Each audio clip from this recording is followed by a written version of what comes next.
지난주 금요일 뉴욕 증시 3대 지수가 모두 상승 마감했습니다.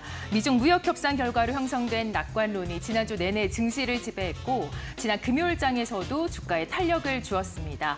다만 소비 심리가 약화되고 인플레이션 우려가 이어지면서 시장은 낙관과 경계가 공존하고 있습니다.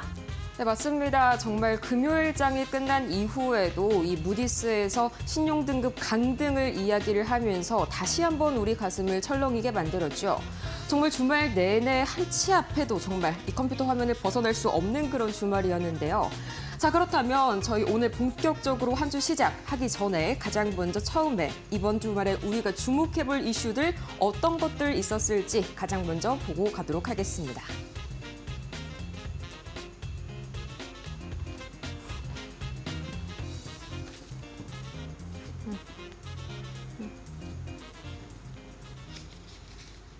네, 정말 이 뉴욕 증시 이번 주말입니다. 우리가 정말 주목해야 할 이슈 바로 여러 가지가 있겠는데 자, 이렇게 보자면 유럽 협상 개시부터 또 무디스의 사태까지 정말 호재와 악재가 동시에 공존을 하는 그런 시장이었습니다. 가장 먼저 이 시장을 움직였던 주요 모멘텀들 가장 기본적으로는 관세 협상 이슈가 있었지만요. 그래도 그것 중에서 뉴욕 증시가 가장 크게 뛰어올랐던 이유는 아무래도 이 중동 순방에 대한 그런 이슈가 있었겠죠. 정말 마지막까지 실속 하나하나 꼼꼼하게 챙겼던 그런 순방길이었습니다. 이 지난주 미증시 폭등 자체가 완전히 이번 모멘텀 자체로 엔비디아의 경우에는 추세 전환에 성공을 해줬고요. 또 이것보다 더 간단한 방법으로 뭔가 더 쉽게 이 무역 적자를 해소하고 싶다. 이런 국가들 같은 경우에는 보잉의 항공기를 대거 사들였죠. 자, 이렇게 해서 이 보잉도 마찬가지로 최대 수혜주로 거듭이 난 가운데 이번 순방에 동행한 이 기업 CEO들까지 주목을 받았습니다. 자, 이 가장 먼저 굉장히 좀 의외다 싶은 그런 인물들도 있었지만요. 역시나 우리의 예상을 깨지 않고 이 사람이 나와줬습니다. 바로 일론 머스크죠. 이 일론 머스크의 경우에는 이 마찬가지로 순방길에서 정말 야무지게 이 사우디에서 스타링크 승인을 얻기까지 했었죠. 자, 그런데요. 이번 주말에는 일론 머스크가 비단 이 사우디에서 스타링크뿐만 아니라 인재까지 새롭게 획득했다고 합니다. 바로 볼까요? 자, 이 치폴레 CFO 출신 잭 하텅이 이 사진, 그것도 바로 테슬라 이 사진에 이렇게 같이 합류를 했다는 소식이 들려왔습니다. 이 소식에 금요일 주가가 약 2% 이상 상승했던 이 테슬라, 이 치폴레 먹는 거 아니야? 이렇게 생각을 하시는 분들을 위해서 정말 그 어렵다는 음식 프랜차이즈의 글로벌 사업 확장을 성공시킨 인물이다라는 점으로 한번 설명을 할 수가 있겠습니다. 자, 그래서 그만큼 기대감이 많이 모였었던 그런 이슈였고요. 다음 이슈 이어서 보도록 하겠습니다. 자, 이뿐만 아니라 지난 목요일이었습니다. 바로 13F 보고서들이 일제히 공개가 되기 시작했는데요. 그 덕분에 그 바로 다음 날이었던 금요일 이 관련된 움직임들이 포착이 되었었죠. 자, 요즘 월가의 큰 손들은 주로 어디에 많이 좀 이렇게 투자를 할까? 많은 분들이 궁금해하셨는데 딱 한마디로 요약을 해볼 수가 있겠습니다. 중국 같은 경우에는 비중을 축소했고요. 특히 AI와 소비재 부분은 확대를 했습니다. 여기에서 한 가지 굉장히 독특한 점이 있죠. 맞습니다. AI의 경우에는 상당히 이 경기 민감주이고 또 이 소비재 같은 경우에는 경기 방어주인데 이 대척점에 있는 양극단의 수요가 몰렸다니 최근 미증시의 변동성을 굉장히 잘 알려주는 대목이 아닐까 싶네요. 자, 이 미증시의 변동성 여기에서만 확인을 할 수 있는 게 아니라요. 바로 그 다음 이 장 마감에도 두 가지의 이슈가 엇갈리면서 정말 천국과 지옥을 오갔습니다. 가장 먼저 우리 좋은 소식부터 들어봐야겠죠. 이 미국과 유럽연합이 드디어 본격적인 협상 테이블에 앉게 됐습니다.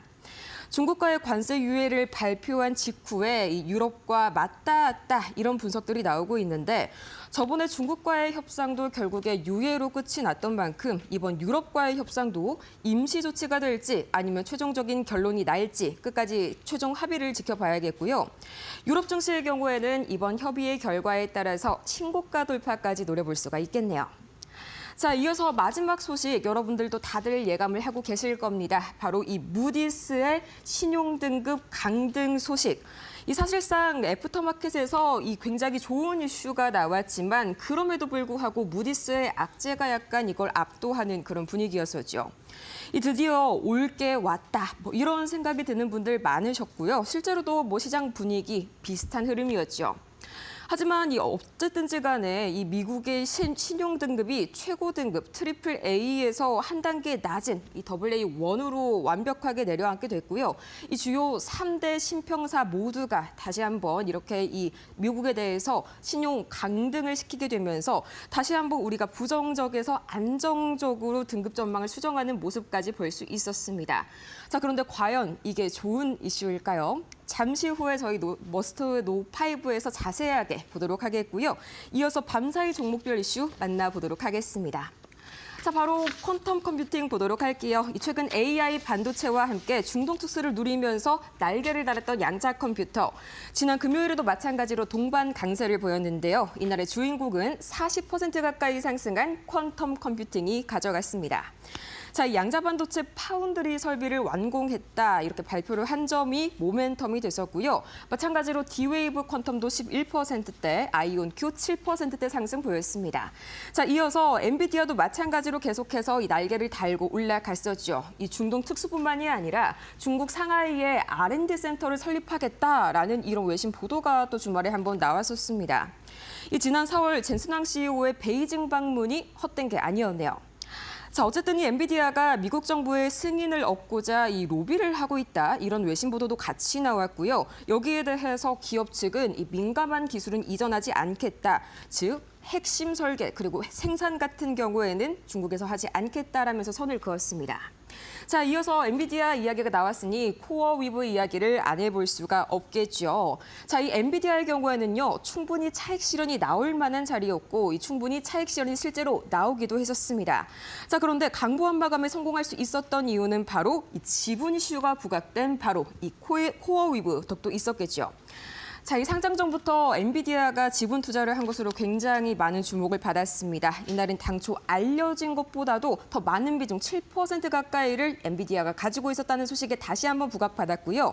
이어서 노보노디스크 보도록 하겠습니다. 결국 이 비만약 경쟁에 주가가 반토막이 나게 되면서 CEO 교체를 단행했습니다. 실적 부진이 길어도 너무 길었습니다. 주가가 최근 1년 동안 반토막 가까이 내려오게 됐는데요. 작년 12월 차세대 비만 신약으로 주목을 받았었던 카그리세마 이 임상 실패 여파가 계속해서 이어지다가 결국에는 먹는 비만약 시장까지 따라잡히고 말았습니다. 바로 일라일릴리에게요. 자, 이 때문에 노보노디스크 계속해서 하락세 겪고 있는 와중에 마지막으로 유나이티드 헬스 깜짝 반등세를 보여줬었죠. 자, 이날 헬스케어 섹터 상승을 주도했던 건 바로 이 유나이티드 헬스그룹 약 6.4%나 급등을 했었는데 내부자 매수 이슈가 있었습니다. 한마디로 너무 많이 떨어진 탓에 이 저가 매수에 3명의 사내 이사가 주식을 매입했다. 이런 소식이 전해졌었죠. 자, 그렇다면 과연 이 실제로 현장 분위기는 어땠을지 바로 뉴욕 증시 연결해봐야겠죠. 이주혜 앵커가 함께합니다.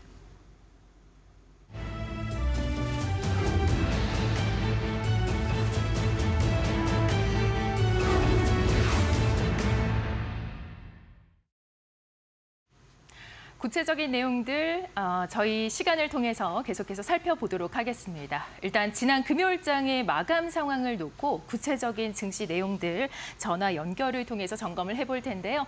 김상윤 이데일리 특파원 연결해서 체크해 보도록 하겠습니다. 나와 계실까요? 네, 김상윤 이데일리 뉴욕 특파원입니다. 네, 이번 주 증시는 미국의 신용 등급이 강등된 것이 가장 주시해야 할 이유입니다.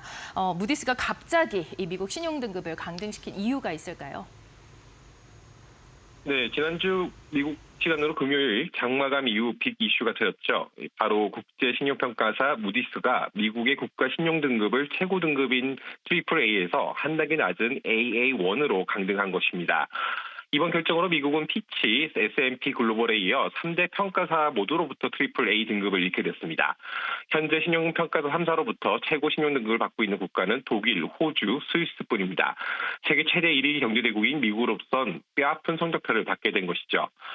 이는 약 5경 418조 원에 이르는 누적 부채와 매년 2,801조 원에 대한 육박하는 연간 재정 적자가 계속 쌓이고 있지만 의회가 재정 개혁에 합의하지 못하는 상황에 대한 무디스의 경고로 풀이됩니다. 사회보장제도, 메디케어 지출, 이자 지출은 계속 늘고 있지만 이를 충당할 만한 세수가 확보되지 못한 탓입니다. 쉽게 말하면 월급은 적게 들어오는데 씀씀이만 계속 늘어나는 구조죠. 결국 마이너스 통장만 계속 늘어나는 구조인 것입니다. 이게 특히 문제가 되는 게 미국이 부족한 세입을 부채를 통해서 메우고 있는데 이에 따른 이자 비용이 계속 늘고 있다는 점입니다. 미국은 지난해에만 1,583조 원을 부채 이자 비용으로 썼고 이는 최근 몇 년간 거의 2배나 늘어난 수치입니다. 이대로라면 정부는 이자만 갚기 위해서 계속 국채 발행을 해야 하는 악순환에 빠질 수 있는 것이죠. 이자가 늘어서 부채를 확대하고 또 이자 비용이 늘어나는 최악의 상황인 것입니다. 특히 이번 무디스의 전망치는 공화당이 추진 중인 대규모 감세안을 반영하지도 않았습니다. 트럼프 정부는 2017년 감세법 연장을 포함한 세제 개편을 추진 중인데요. 이 경우 재정 적자가 계속 늘 수밖에 없다는 게 대체적인 관측입니다. 일각에서는 무디스가 트럼프 감세안에 제동을 걸기 위해 이번 결정을 내렸다는 평가도 나옵니다. 백악관에서는 즉각 무디스가 정적 판단을 내렸다는 비판을 내놓는 것도 이런 배경입니다. 네, 피치와 또 스탠다드 앤드 푸어스 그리고 무디스에 이어까지 이렇게 신용평가사에서 강등을 하면서 시장에 영향을 아무래도 주지 않을까 싶은데요. 트럼프 관세로 한때 주식과 채권 그리고 달러가 동시에 매도 현상이 나타나고 들었습니다. 다시 재현이 될까요? 이거 강등은 이론상 미국 정부의 채무 상황 흔들 수 있어 향후 국채 금리 상승으로 이어질 수 있습니다. 미국이 재정 적자, 부채 감당에 실패할 수 있다는 우려가 커지면서 투자자들은 내 돈을 더 높은 금리를 요구할 수밖에 없기 때문입니다. 국채 금리의 급등은 기업과 가계의 대출 비용을 안에 부담을 줄 수 있습니다. 또 외국인 투자자들의 미국 자산에 대한 신뢰가 낮아지면 달러의 기축 통화로서의 지위에도 있습니다. 미 정부 입장에서는 국채 금리가 치솟자 비용이 더욱 불어나는 상황을 맞게 됩니다. 현재 36조 달러에 이르는 연방 부채 규모를 감안하면 10%포인트만 상승하면 미국 정부의 1,800억 달러, 우리 돈으로 약 2원이 추가됩니다. 무디스 경고가 나온 직후 지난 금요일 미 때 4.49%까지 치솟았고 30년 금리는 5%를 넘기기도 했습니다. 가뜩이나 트럼프 관세로 USA 현상이 다시 재발할 가능성이 있나? 물론 일부에서는 미국의 재정 위험이 이미 충분히 알려진 사안이기 때문에 무디스의 강등이 국채 금리에 즉각적인 충격을 주지는 않을 것이라는 전망도 나오고 있습니다. 실제 무디스는 등급을 강등하면서 미국 경제의 규모, 역동성, 즉 통화 지위 탁월한 신용 강점이 있다고 밝혔습니다. 국채 금리가 이번 일단 한국 시간은 오전 중 미국 국채 선물 시장 흐름을 잘 봐야 할 것 같습니다. 만약 국채 금리가 치솟을 기미가 이번 주 뉴욕 증시는 한동안 매도세가 나올 수도 있습니다.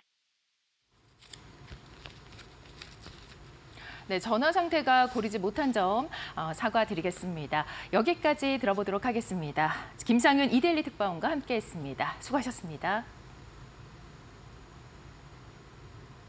자, 그럼 이어서 시장 안에서 주요 종목들과 또 특징적인 이슈들 체크를 해보도록 하겠습니다. 간밤 지난 금요일장에서 뉴욕 증시에서 특징적이었던 종목들 함께 살펴보도록 하겠습니다. 네, 오늘도 주요 기술주 먼저 보도록 하겠습니다. 먼저 애플입니다. 이 애플 5월 16일장 애플의 주가가 소폭 하락세를 보였습니다. 종가로는 0.09% 하락하는 모습이 나타났는데요. 도널드 트럼프 대통령의 이 아이폰 미국 내 생산 압박 발언 등 정치적인 이슈가 있었기 때문에 이에 따른 영향을 받았고 다만 시장은 이에 거의 반응하지 않은 상황입니다. 제한적인 조정에 그쳤습니다. 투자자들은 이 차익 실현 매물과 함께 외부 불확실성에 따른 조정세가 이어지고 있지만 장기적으로는 여전히 AI 모멘텀이 살아있기 때문에 서비스 부문 성장 기대 등 여전한 우호적인 시각을 가지고 있습니다. 자, 다음으로는 테슬라 보도록 하겠습니다. 테슬라가 2%대 상승을 나타냈습니다. M7 종목들 가운데서 강한 흐름을 보여줬는데요. 테슬라는 오스틴에서 약 300여 명의 운전자들을 투입해서 자율주행 소프트웨어를 테스트하고 있는 것으로 알려졌습니다. 이에 대한 기대감 지속이 되고 있는 상황이고요. 주가 흐름 좋았습니다. 2.09%에서 종가 형성했습니다. 자, 다음으로는 마이크로소프트입니다. 이 마이크로소프트 1.14% 상승한 모습으로 거래를 마쳤는데요. 올해 20% 더 오를 수 있다라는 분석까지 나오고 있습니다. 계속해서 마이크로소프트가 이 기업 부문의 생성형 AI에서 선도적 위치에 있는 만큼 이 시장 변동성에 있어서 더 방어적인 역할을 해줄 수 있다라는 기대감까지 나오고 있습니다. 자, 다음으로 계속해서 보도록 하겠습니다. 어닝 서프라이즈 기록한 기업들 함께 보도록 하겠습니다. 자, 먼저 컴퓨팅입니다. 39.2%의 강한 상승이 나왔습니다. 이렇게 폭등을 한 이유가 있겠죠. 시장을 예상을 뛰어넘는 1분기 실적을 발표하면서 주목을 받은 종목인데요. 순이익이 1,700만 달러, 그리고 주당 순이익 0.11달러로 전년 동기 640만 달러 손실해서 흑자로 전환이 됐습니다. 반등을 크게 이뤄냈습니다. 이에 따라서 실적 발표 후에 주가가 30% 이상 급등하면서 투자자들의 기대감을 반영했습니다. 자, 다음으로는 코어웨이브입니다. 코어웨이브 역시 22%대 상승 흐름이 나타났습니다. 상당히 기분 좋은 흐름이 보여졌는데요. 이 코어웨이브 같은 경우에는 인공지능 AI 칩 선두주자 엔비디아가 투자한 기업으로 주목을 받고 있는 종목이죠. 이 종목 같은 경우에 지난 3월 28일이었죠. 주당 40달러의 공모가에 상장이 된 이후로 50일 만에 상승률이 2배를 기록했습니다. 조금 더 주목을 해봐야 되는 종목인 것 같습니다. 자, 이어서 월마트 보도록 하겠습니다. 월마트는 호실적을 발표했습니다. 1분기 주당 순이익이 0.61달러 기록했고요. 매출액은 1,656억 1,000만 달러를 기록하면서 월가 추정치를 소폭 웃돈 결과가 나타났습니다. 2%대 상승 흐름 보여줬습니다. 자, 이어서 어닝쇼크 종목입니다. 두 종목을 준비를 했는데요. 먼저 알리바바 보도록 하겠습니다. 중국의 전자상거래 기업으로 대표적인 기업인 거 모두들 알고 계시죠. 중국 대표 기술 기업인 이 알리바바가 2025년 1분기 실적을 발표를 했는데 시장의 기대치에 충족하지는 못했습니다. 그에 따라서 0.3%가량의 약세를 보이는 모습을 보였습니다. 자, 이어서 기술 및 그리고 미디어 기업입니다. 스냅이라는 종목인데요. 1.98%의 상승 흐름을 나타냈습니다. 이 정비장에서 반영이 된 부분이고요. 자, 이슈 있는 종목들도 좀 살펴볼까요? 차터 커뮤니케이션이라고 어떻게 보면은 우리가 지금 주목하고 있는 미국의 2위 케이블 기업이라고 할 수 있겠습니다. 차터 커뮤니케이션 1.83%대의 상승 흐름을 보여줬는데요. 비상장 기업 콕스 커뮤니케이션과 함께 345달러 규모의 합병을 합의했습니다. 이 합병 합의 소식으로 인해서 강한 상승을 보여줬습니다. 자, 이어서 노보노디스크입니다. 2.69%의 약세를 나타냈습니다. 비만 치료제 위고비 개발사인 덴마크의 이 기업인데요. 이 기업 같은 경우에 라스포르가르드 에르게센 최고 경영자 사임을 발표를 했습니다. CEO의 계속해서 실적 부진까지 이어지고 있는 가운데 이 CEO 사임 여파까지 지속이 되고 있고요. 이에 따라서 3%가량의 약세를 보이면서 전일장에서 마감이 됐습니다. 다음으로는 어플라이드 머티리얼즈입니다. 어플라이드 머티리얼즈는 이 세계 2위의 반도체 장비 기업이죠. 0.35%의 약세를 보였는데요. 미국과 중국의 무역 전쟁에 직격탄을 맞고 있는 종목입니다. 15일 장 마감 후에 실적이 발표되면서 16일장에서 반영이 되었다라는 점 말씀을 드리고요. 올해 1분기 실적 시장 예상치를 하회하면서 이에 따른 발표 여파로 주가가 밀리기도 했습니다. 자, 다음으로는 IB 투자 의견 받은 종목들 살펴보도록 하겠습니다. 일단 팔런티어 보십시오. 팔런티어 1%대 상승 흐름 보여줬습니다. 여전한 기대감이 상당한 종목이죠. 신제품 출시 기대감이 있고요. 신규 고객 가속화되고 있다라는 모멘텀까지 있습니다. 목표가가 상향되면서 1%대 상승을 보여준 종목입니다. 자, 이어서 바클레이즈 보겠습니다. 이 바클레이즈 같은 경우는 소폭의 상승을 나타냈습니다. 0.36%, 46% 상승하는 모습을 나타냈는데요.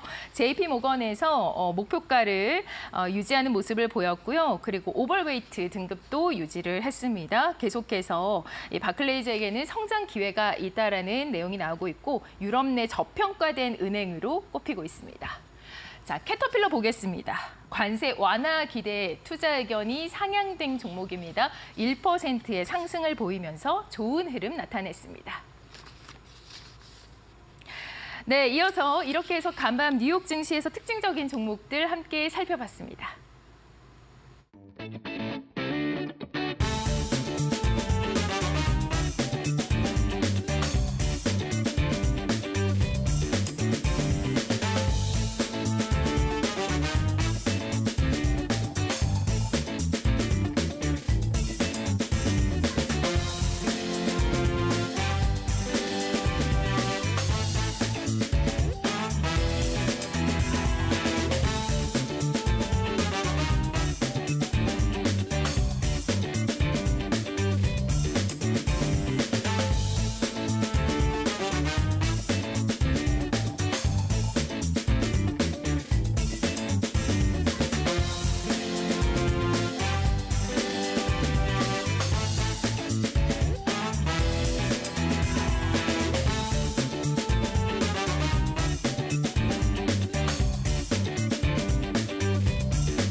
자, 이번 한 주 우리는 또 어떤 이슈에 새롭게 관심을 가져봐야 될까요? 가장 먼저 주말 보내고 왔으니까요. 이 주말 이전에 있었던 5월 달 일들 한번 짚어보도록 하겠습니다.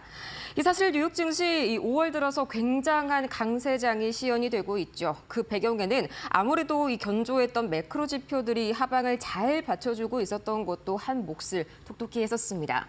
자, 특히나 첫째 주에 나왔었던 이 4월 CPI 그리고 PPI 이 하드 데이터가 상당히 둔화됐었다는 점 기억하실 텐데요. 자, 이래서 절대 섣부른 판단은 금물입니다. 자, 미국의 5월 소비 심리가 역대 두 번째로 최저치를 기록했습니다. 이 기대 인플레이션은 폭등했는데요.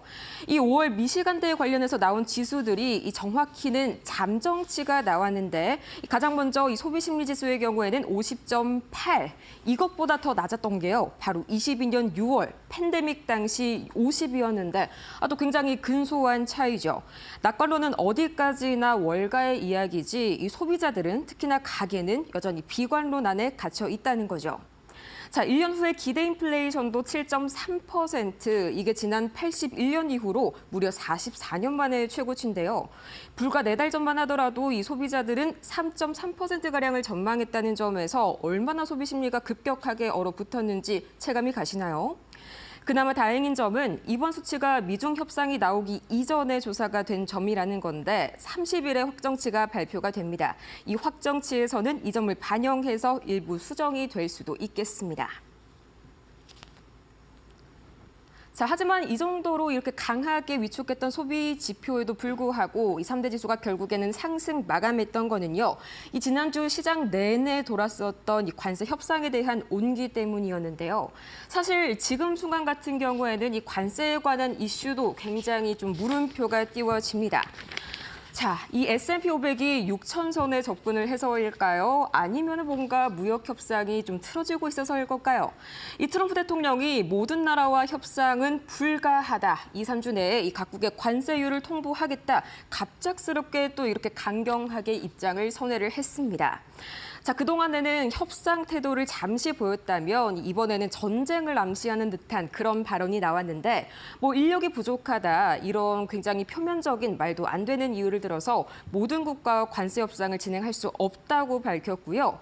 지금까지 공식적으로 협상 수순을 밟은 나라들을 한번 생각을 해보자면 영국에 이어서 중국, 다행히 우리 한국과 일본 그리고 인도까지는 곧 합의를 한다 이런 말이 나왔었는데요. 문제는 이런 나라들을 제외하면 미국이 일방적으로 정하는 관세를 그대로 받아들여야 한다는 의미겠죠. 2, 3주 내에 빠르면 5월부터 각국의 관세율을 통보하겠다고 밝혔습니다. 자, 그래서 최근 아마존에 이어서 월마트까지 벌써 이런 움직임이 보였었죠. 불과 2주 전 아마존이 일부 상품 가격에 관세 금액을 표시하는 방안을 검토했다가 이 트럼프 대통령이 불호령이 떨어지자마자 빠르게 백지화했던 점 기억하실 겁니다. 자, 이번 월마트 제품 가격 인상 역시나 백악관이 아주 거세게 항의를 했었죠. 마찬가지로 이렇게 정치 구조상 중국과 대립을 하게 된다면 조금 더 버티기 힘든 건 아무래도 미국입니다. 이렇게 최대적이었던 중국과의 협상이 수포로 돌아가자마자 모든 나라와 협상은 불가하다 이런 결론이 나왔다라고 생각을 하면 편하시겠고요. 자, 하지만 이런 분위기 속에서도 핵심 산업망 내 공급망은 조용조용히 남몰래 복구가 되는 분위기입니다. 이 지난 금요일 중국 일부 업체에서 미국을 포함한 서방 국가들에게 이 가장 중요한 자원이죠. 히토류 자석을 다시 한번 좀 수출을 하고 있다. 이런 소식들이 나와줬습니다. 자, 월스트리트 저널에서 나온 기사였는데요. 지난 4월 4일이 이 히토류 수출 규제 조치가 나온 날이었고요. 이로부터 약 거의 한 달하고 보름 만에 현재 약간씩 제한이 풀리고 있는 움직임 나오고 있네요. 당연히 미국 자동차 업체들에게는 가뭄의 단비 같은 소식이겠죠. 아무래도 머스크 CEO가 좀 제일 활짝 웃고 있을 것 같은데 지난달 테슬라 실적 발표에서 이런 말을 했습니다. 이 옵티머스 제작에 차질이 생길 수가 있다. 그렇기 때문에 히토류 자석 사용을 허가받길 바란다. 이렇게 좀 대놓고 이야기를 했었죠. 자, 하지만 아직은 좀 안심할 단계는 아닌 것 같습니다. 이번 수출 허가에 대해서 중국 정부가 공식적인 입장을 표명하지 않은 건데요. 이건 다른 말로 하면 언제든지 다시 한번 수출기를 막을 수가 있다. 확실한 게 아니다라는 말을 대변을 해주는 거겠죠. 자, 한마디로 중국이 미중 간의 긴장 완화를 약간 명분으로 삼아서 또 하나의 협상 카드를 만든 것이다라고 생각을 하면 편할 것 같네요. 자, 그런데 여기서 잠깐 보자면 지난주에 뉴욕 증시를 들어올린 게 불과 이 비단 협상 이슈뿐만이 아니었죠. 미증시의 또 다른 이 상승 동력 바로 맞습니다. 이 감세 이슈가 있었죠. 트럼프 대통령의 대표적인 가장 메인 정면에 내세웠던 그런 공약이었는데요. 자, 그런데 참 이것도요 상황이 쉽지가 않게 됐습니다. 문제는요, 이 대규모 감세를 추진하려면 어쩔 수 없이 국채 발행을 늘려야 하는데 이게 또 가뜩이나 심기가 불편한 국채 금리를 자꾸만 자극합니다. 당연히 경고 사이렌이 울렸고요. 심지어 공화당 바치인 이 하원에서조차 이날 17일이죠. 반대에 결국 부딪혀서 좌초가 됐습니다. 자, 이 대통령이 이렇게 정면에 내세운 핵심 과제가 야당도 아닌 여당의 역풍을 맞은 건 미국에선 상당히 이례적인 일인데요. 이 감세 드라이브 생각만큼 속도 내기엔 어려운 분위기입니다. 그래서 최근 이런 그림도 자주 등장하죠. Mr. Too Late. 원래부터도 그렇게 친한 사이는 아니었지만 최근 들어서 자꾸 이 파월 의장이 묵묵부답인 상태에서 공격을 하는 이유 역시 이 계속해서 금리 인하를 빨리 하지 못하기 때문에 거기에 대한 공포감에 현재 트럼프 대통령이 살짝의 부담감을 느끼고 있다. 이런 해석도 같이 나타나주고 있고요.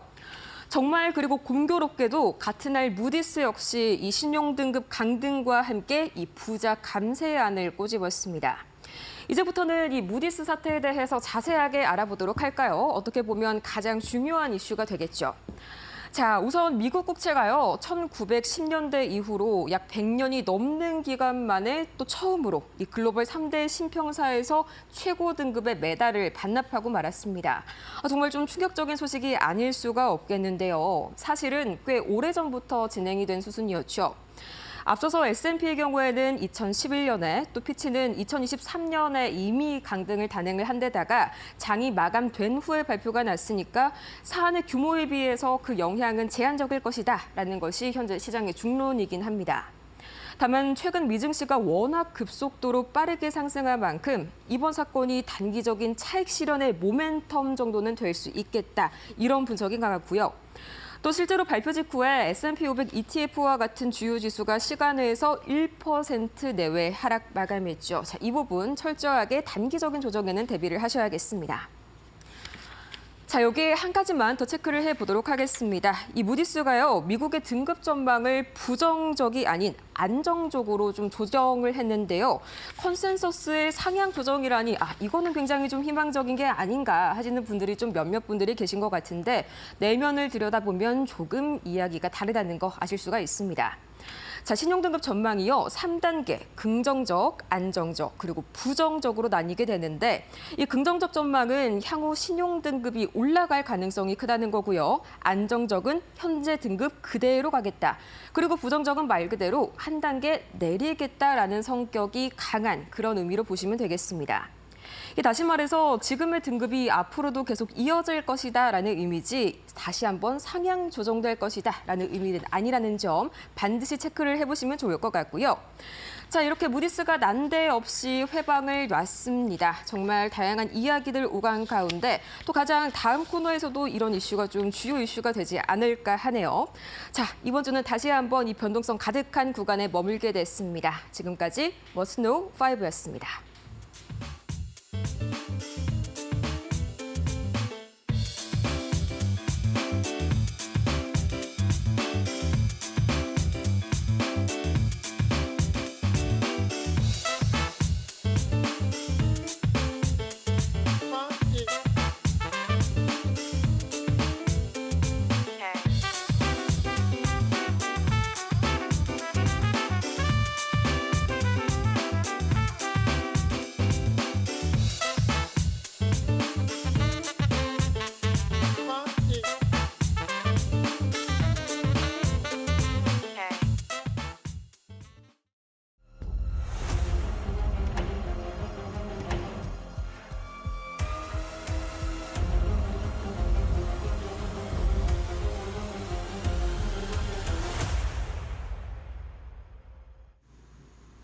안녕하세요. 메타고 신섭입니다. 오늘의 주제는 절박한 정권 탈환의 갈망 이퀄 소프트 데이터 슬럼프 커먼 GTA 2026년 5월 26일 직장인 무단 결근 예고입니다. 자, 그 주말을 앞두고 항상 미시간 대학교의 그 소비자 심리 지수가 발표가 되죠. 일단은 결과를 보고 얘기를 할게요.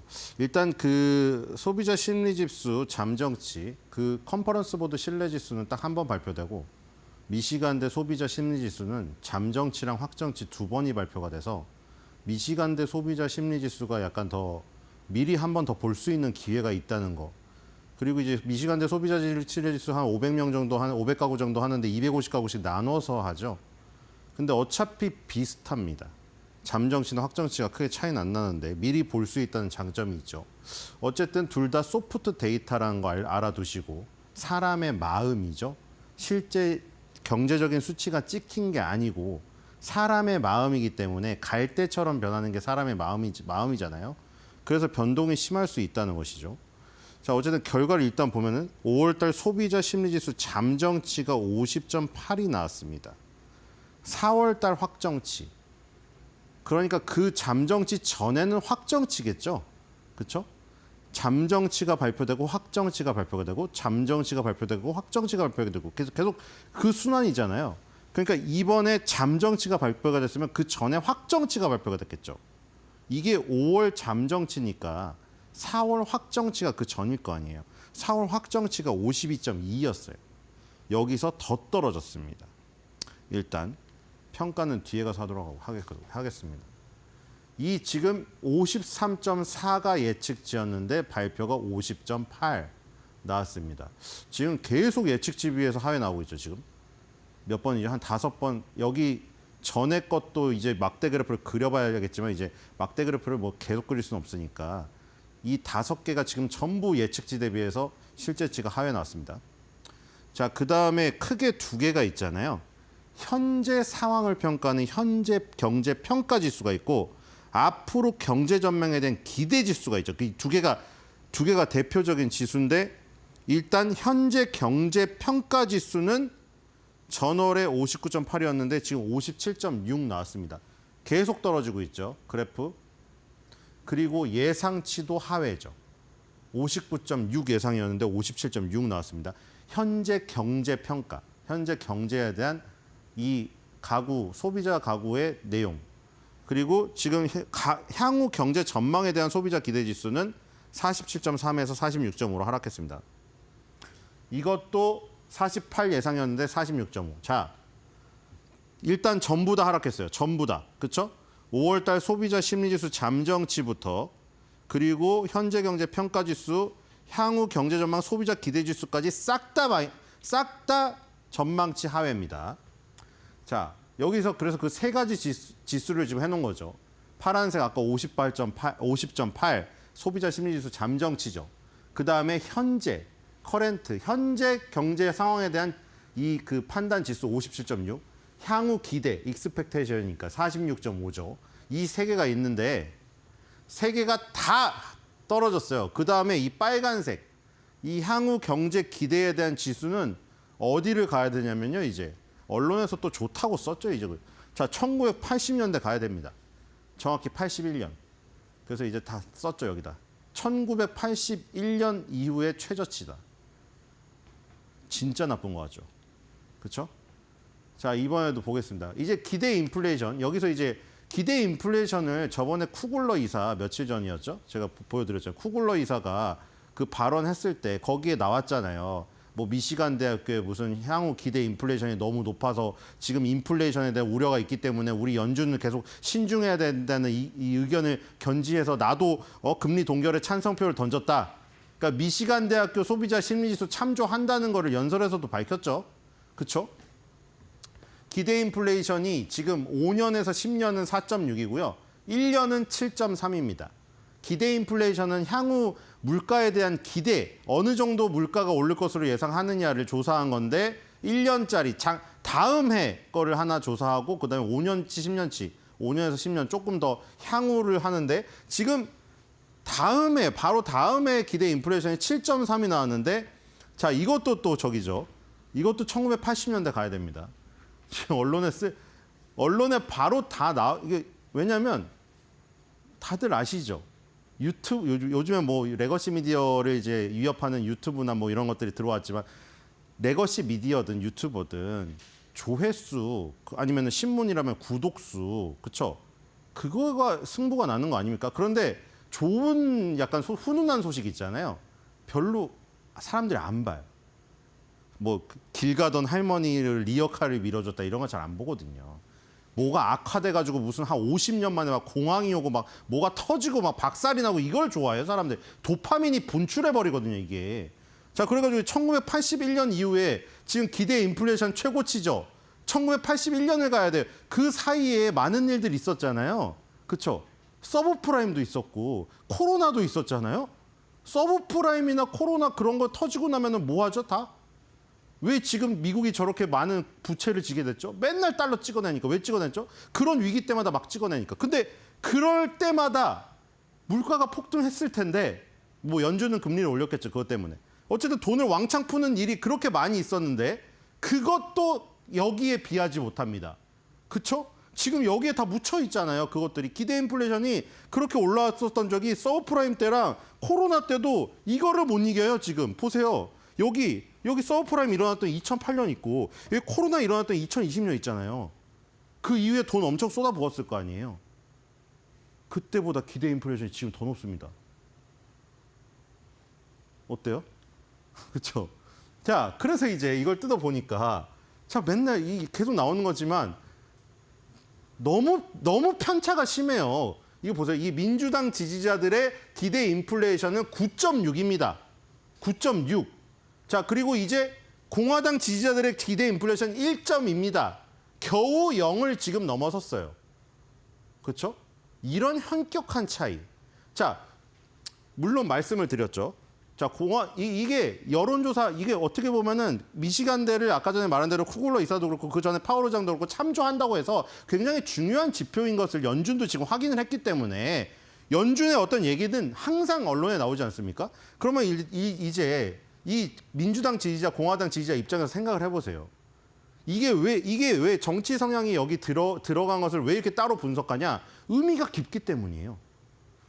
왜냐하면 민주당 지지자들은 지금 뭐 언론에 나온 거 보세요. 그 얘기도 했잖아요. 아예 4년 동안 보기 싫으면 그 크루즈를 타고 4년 여행하는 상품까지 크루즈에서 나왔다고, 크루즈 회사에서. 그렇죠? 트럼프 얼굴 보기 싫으면 4년 동안 그냥 크루즈 여행 다니면서 시간 보내라 이거예요. 그 정도로 싫은 거예요. 그 정도로 싫고 이제 탄핵하는데 탄핵 집회 나가서 뭐 하고 이 사람의 마음이 그 집에 있으면 막 뭐 짜증이 나고 막 보기도 싫으니까 TV도 키워 싫으니까 같은 지지자들과 나가갖고 탄핵 집회에 참여를 하거나 적극적인 사람은 아니면 떠나버리고 이민을 가버리거나 그러죠. 그리고 이제 탄핵 집회에 참여하는 적극적인 사람은 의견을 또 표출할 창구를 찾는 거죠. 이런 거. 여기서 내가 나쁘게 얘기를 하면 기대 인플레이션을 높게 얘기하면 트럼프에 대한 여론이 안 좋게 나올 거 아니에요. 물론 그거는 공화당 지지자 입장에서 마찬가지입니다. 공화당 지지자는 그럼 어떻게 돼요? 저런 여론이 밀려오는 것을 막아야 되니까 오히려 내가 그때 계속 말씀드렸죠. 아침에 계란 후라이를 하나 못 먹고 있어도 여기에 인플레이션이 없다고 대답할 수가 있어요. 그러니까 서로가 역선택이 일어날 수가 있어요. 근데 그걸 이제 합리적 의심을 하려고 하면은 상황을 봐야죠. 이거는 5년, 10년치입니다. 아까 전에는 요거는 2개 한다고 했죠. 다음에 거고 이거는 5년, 10년치. 그렇죠? 5년, 10년치로 장기적으로 보면은 공화당이 조금 더 올라갔어요. 이 지금 민주당은 플랫이고. 근데 여기서도 차이가 심하죠? 그렇죠? 5년, 10년으로 해도 민주당 지지자들은 5.1을 부르고 공화당은 2를 불러요. 똑같은 지금 상황일 텐데 가계 상황은. 그렇죠? 근데 여기서 합리적인 의심을 하는 것은 이제 하드 데이터랑 비교해 보면 알아요. 여기 보면은 자 보시면은 하드 데이터랑 이 하드 데이터는 초록색. 그리고 요 빨간색은 소프트 데이터. 그러니까 소프트 데이터는 사람의 마음을 나타내는 거고 초록색 하드 데이터는 실제 경제 수치예요. 이게 인플레이션 수치거든요. 인플레이션은 계속 내려가고 있죠. 2021년은 언제죠? 2020년에 코로나가 터지고 돈을 왕창 풀어가지고 엄청나게 물가가 지금 올라가니까 계속 금리를 올려가지고 파월 의장이 저 때는 폴 볼커 저기에 빙의했어요. 그 2020년 3월 코로나 지나고는 누구에 빙의했었죠? 벤 버냉키에 빙의해가지고 다 뿌리다가 이제 다시 폴 볼커에 빙의해서 금리를 올렸었잖아요. 그러니까 계속 변모하는 그런 어떤 그 올빼미파 중간에서 왔다 갔다 매파 비둘기파를 왔다 갔다 하는 모습을 보고 언론은 그 두 얼굴이라고 쓰는 거예요. 그냥 변모하는 거예요. 파월은 그때 상황에 따라서 변모하는 거예요. 어쨌든 간에 돈을 왕창 풀었을 거 아닙니까? 그때도 기대 인플레이션이 저렇게 치솟지 않았습니다. 자, 근데 지금 보세요 이게. 지금 실제 인플레이션이 계속 내려가고 있는데 트럼프 말대로 계란값도 잡고 기름값도 잡고 의약품값도 내가 내려주고 인플레이션이 절대 없고 0인데 왜 파월은 바보고 엉망진창 보고서를 내고 맨날 그 얘기하는 게 계속 이거 실제치. 실제 하드 데이터가 난 괜찮다 이것만 강조하는 거예요. 근데 기대 인플레이션은 저 말도 안 되는 수치 9.6이 나왔단 말이죠. 9.6. 아까 9.6은 그 저기죠. 다음에. 자, 그래서 의심을 하는 거잖아요. 지금 이 상황을. 이 9.6이라는 수치가 아까 전에 봤더니 민주당 지지자들이 다 끌어올린 거잖아요, 이게. 그렇죠? 근데 의심이 가는 게 이런 거라는 거죠. 코로나 이후에 돈을 왕창 풀었을 때도 그때 기대 인플레이션이 이 실제치랑은 실제치보다 훨씬 낮은 상태였단 말이죠. 근데 지금은 완전 비이상적인 상태라는 거죠, 이게. 그렇죠? 저런 데이터의 어떤 숨은 저 모습을 보면은 트럼프를 아무리 그냥 너무 싫어가지고 무조건 트럼프가 얘기하는 건데 다 반대. 그런 사람이더라도 주식시장에 참여를 하고 만약에 경제 데이터를 참조하는 사람이라면 여기에서만큼은 이성적으로 판단을 해야 된다. 그렇죠? 저 미시간대 소비자 데이터를 그대로 받아들여야 될 것인지 왜냐하면 다른 하드 데이터랑 너무 차이가 나니까요. 자, 두 번째 커먼 GTA 2026년 5월 26일 직장인 무단 결근 예고입니다. 자, GTA를 만드는 락스타 게임즈의 모회사인 테이크2 인터랙티브 소프트웨어가 실적 발표했습니다. 자, 플러스 13% 매출 나왔네요. 1.58 빌리언 달러 나왔고요. 그리고 손실은 계속됐는데 손실이 줄었어요. 손실이 2.9 빌리언 달러였죠. 근데 늘었네요. 3.73 빌리언 달러 늘어있는 상태고요. 그 다음에 EPS가 아니죠. 손실이기 때문에 17.02 1달러, 이 한 주당 17.02달러 손실이었는데 이 부분이 늘었기 때문에 주당으로도 똑같죠. 21.08 손실이 나왔습니다. 영업이익 같은 경우에는 이제 흑자 전환했죠. 이게 지금 굉장히 지금 포인트였죠. 로스가 지금 2.71 빌리언 달러 손실이었는데 3.78 빌리언 달러 로스로, 이것도 좀 늘었네요. 손실이 조금 늘었습니다. 자, 이 지금 테이크2 인터랙티브 요 보시면 유나이티드 스테이트 부분이 946.1 밀리언 달러로 플러스 10% 증가를 했고요. 국제 부분이 636.4 밀리언 달러입니다. 미국이 조금 더 국제 부분보다는 많죠, 비중이. 국제가 18% 증가했습니다. 뭐 이 내용은 간단합니다. 그냥 디지털 게임으로 이루어져 있고요. 96.4가. 이 기기에 따른 변동만 있습니다. 이 파이 차이만 있습니다. 모바일 부분이 47점이고요. PC 부분이 37.4고 15.4고 콘솔 부분이 37.4입니다. 그러니까 지금 모바일하고 콘솔하고 지금 대등한 지금 상황으로 되어 있죠. PC 부분이 제일 작고요.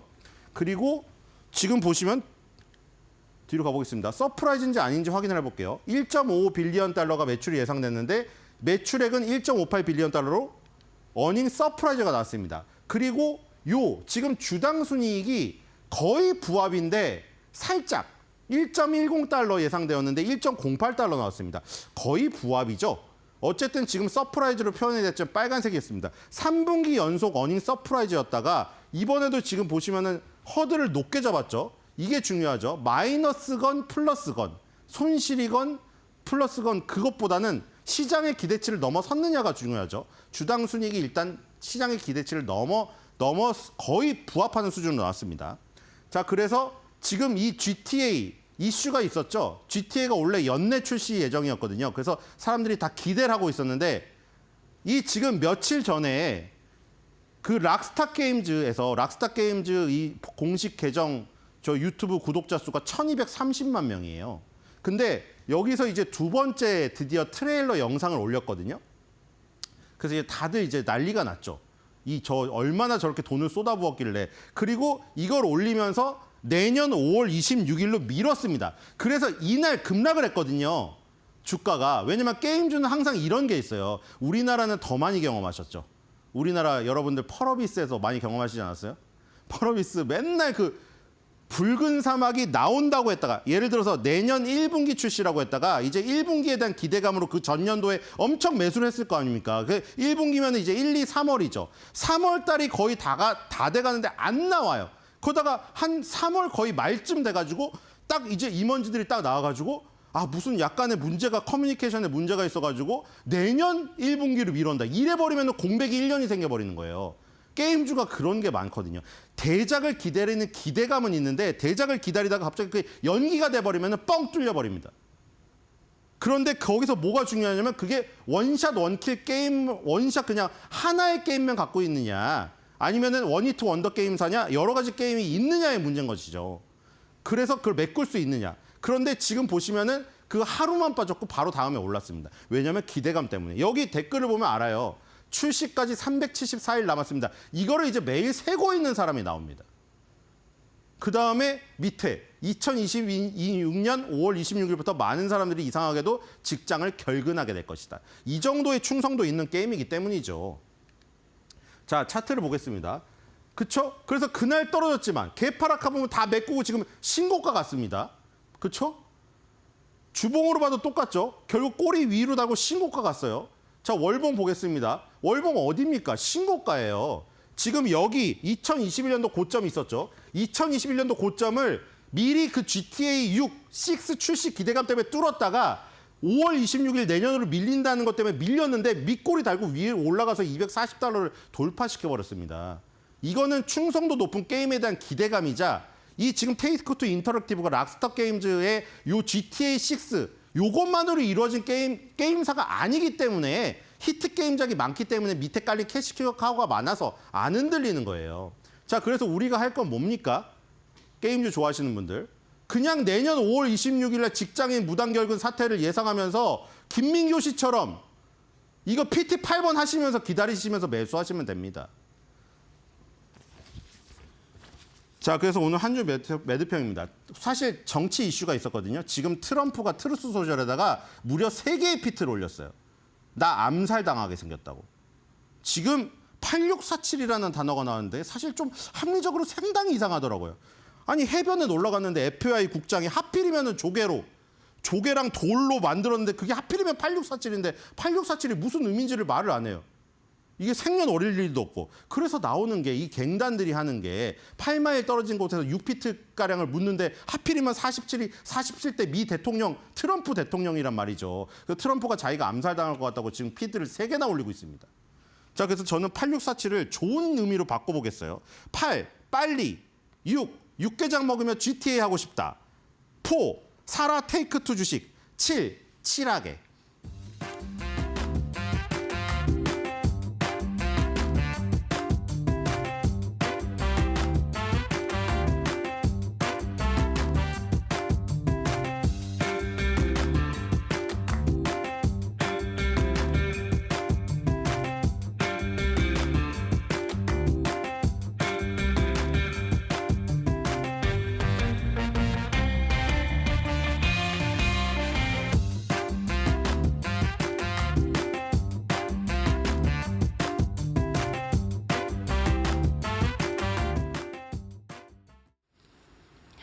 네, 계속해서 한눈에 보는 우리 증시 상황들 살펴보도록 하겠습니다. 한쪽에 정리를 해보았는데요. 자, 지금 보시면 방긋웃은 시장, 무디스로 울상되나라고 정했습니다. 자, 시장에 훈풍이 불었는데요. 이 무디스 강등 소식이 나오자마자 많은 변화들이 있었습니다. 일단 먼저 다우, 나스닥, S&P 500 지수 보도록 하겠습니다. 강세를 보였고요. 특히 이 다우와 S&P 500 지수가 0.70%가량 상승하는 모습 보였는데 S&P 500 지수 같은 경우에는 지난주 내내 5거래일 연속해서 상승세가 나타났습니다. 4월 22일 2%대 급등 이후에 약세였던 날이 단 3일밖에 되지 않습니다. 한 3거래일 제외하고는 계속해서 상승 흐름 보이고 있습니다. 밑으로 보시면은 빅테크 종목들 살펴보도록 하겠습니다. 대표적으로 메타, 알파벳, 엔비디아, 테슬라 이렇게 4가지를 골랐는데요. 그중에서도 테슬라가 강세가 가장 컸습니다. 테슬라가 지금 2%대 강세, 그리고 알파벳, 엔비디아 1%대, 0.42%대 이렇게 강세를 보였고요. 메타는 소폭의 조정이 있었습니다. 자, 다음으로는 미국 국채 관련해서 보겠습니다. 이 10년물 미국 국채 가격이 아래와 같습니다. 4.43% EBP가량 내리는 모습이 나타났는데요.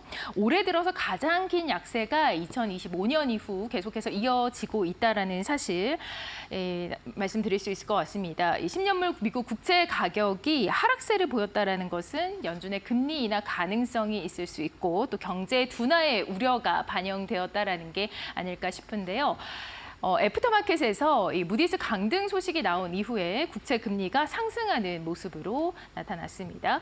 WTI 보시면 62.49달러 나타냈고요. 1.4% 상승입니다. 모멘텀은 이란 핵 합의 의구심에 사흘 만에 반등하는 모습 나타났습니다. 자, 우리 시장 살펴봤습니다. 그리고 무디스 강등 악재가 될까라는 소제목을 달아봤는데요. 무디스의 미국 국가 신용등급 하향 조정 소식이 계속해서 시장에 영향을 주고 있죠. 미국 부채가 5경에 달한다라는 얘기 나오고 있는데요. 그렇다 보니까 2003년도에는 피치가 스탠더드 앤드 푸어스에서는 2011년에 이렇게 두 신용평가사에서 하향 조정을 한 바가 있는데 나머지 이 무디스에서도 이번에 하향 조정을 내린 것이죠. 상당히 큰 의미가 있을 것으로 예상이 됩니다. 이렇게 이 무디스 강등 소식이 셀 아메리카, 그러니까 이 감세로 인한 후폭풍으로 인해서 계속해서 여파를 받고 있는 미국 시장에 셀 아메리카 흐름까지 재현시키는 것이 아니냐라는 가능성이 제기가 되고 있습니다. 자, 이에 대해서 백악관은 좀 어떤 반응이 나타나고 있을까요? 보시면 지금 백악관에서는 무디스 신용등급 강등에 대해서 정치적 판단이다 이렇게 해석을 하고 있습니다. 백악관 공보청에서 지금 나온 얘기를 조금 말씀을 드리려고 하는데요. 공보국장 스티븐 청이 현지 시간 16일에 무디스 애널리스트 소속의 이코노미스트 마크 잔디를 언급했습니다. 그러면서 그는 오바마의 자문위원이고 클린턴의 후원자다라고 얘기를 했습니다. 이건 무슨 의미일까요? 이건 바로 이번 강등을 정치적으로 해석했다라고 볼 수 있겠습니다. 또한 이 주말에 나온 이 강등 소식이 국내 시장에도 영향을 미치지 않을까라는 분석이 나오고 있죠. 이에 대해서 국내 증권업계 한국 증시에 대한 영향은 제한적일 것이다라고 현재까지는 분석을 하고 있는 상황입니다. 또한 피터스 재단의 마이클 피셔라는 연구원은 이 정치적 교착 상태에서 재정 지출이 확대가 이어지면서 시장의 신뢰에 균열이 생긴 것이다라는 의견까지 내놓고 있고요. 또한 블리클리 파이낸셜 그룹의 최고 투자 책임자인 피터 북바도 미국 국채가 계속해서 부채 규모가 증가하고 있다라고 얘기하고 있습니다. 이번 무디스 조치가 그렇기 때문에 경고가 아닐까 싶다라는 의견을 내놓고 있습니다. 자, 아래 보시면은 경제 지표도 좀 소개를 해드릴게요. 자, 미국 5월 미시간대 소비자 심리지수가 50.8로 집계가 됐고요. 미 5월 미시간대 1년 기대 인플레이션도 7.3% 나타내고 있습니다. 특징 좀 보도록 하겠습니다. 자, 앞서 말씀드린 대로 이 애플과 테슬라, 마이크로소프트의 모멘텀이 두드러집니다. 이 애플은 계속해서 미중 관세 우려가 나오고 있고요. 0.09% 약세. 그리고 테슬라 같은 경우에는 자율주행 모멘텀이 있죠. 계속해서 기대감 나오고 있습니다. 2%대 강세를 보였습니다. 자, 마이크로소프트 1%대 강세 나타냈습니다. 투자 의견이 상당히 좋게 나왔고요. 왜 그럴까요? 마이크로소프트 AI에 대한 기대감 지울 수가 없죠. 이 부분 덕분에 1%대 강한 흐름 나타났고 리포트도 좋습니다. 네, 일정 이어서 보도록 하겠습니다. 한눈에 보는 주요 일정. 오늘은 어떤 일들이 있을까요? 여러분 많이 궁금하실 텐데요. 자, 미국의 젠슨 황 엔비디아 CEO가 어떤 모습을 보였을까요? 컴퓨텍스 기조 연설을 할 예정입니다. 2025 컴퓨텍스 이 ICT 전시회에서 기조 연설을 한다는 것은 굉장한 의미가 있죠. 이 부분 꼭 기억을 해주시고 관련 뉴스들도 참고해서 보시면 좋겠습니다. 미국 4월 경기 선행 지수도 발표가 될 예정입니다. 아래도 우리나라 정부가 이 국가 AI 컴퓨팅 센터 사업 공모를 시작했습니다. 이 부분까지 주목해 주시면 좋겠습니다. 자, 이번 주 주요 일정입니다. 전반적으로 앞서 말씀드린 대로 엔비디아 젠슨 황 CEO 컴퓨텍스 기조 연설 계속해서 주목이 되고 있고요. 아래 내용들도 쭉 살펴보시면 좋을 것 같습니다.